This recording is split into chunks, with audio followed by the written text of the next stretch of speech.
જે પોરબંદરથી આજે જોડાયેલા છે એમના વિશે વાત કરું તો એ અત્યારે ભારતીય જનતા પાર્ટીમાં પોરબંદર જિલ્લામાં વાઇસ પ્રેસિડેન્ટ તરીકે એ હોદ્દો નિભાવી રહ્યા છે.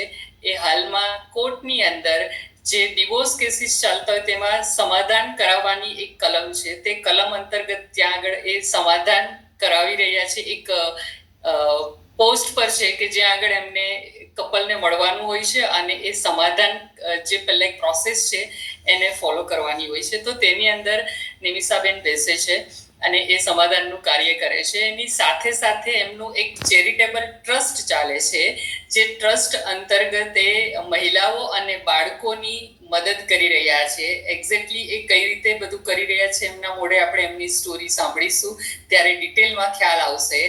અને એમની જે ખાસ વાત કરીએ તો 2 ડિવોર્સ થયેલા છે અને થર્ડ ટાઈમ મેરિડ લાઈફ અત્યારે સરસ રીતે જીવી રહ્યા છે. એક બહુ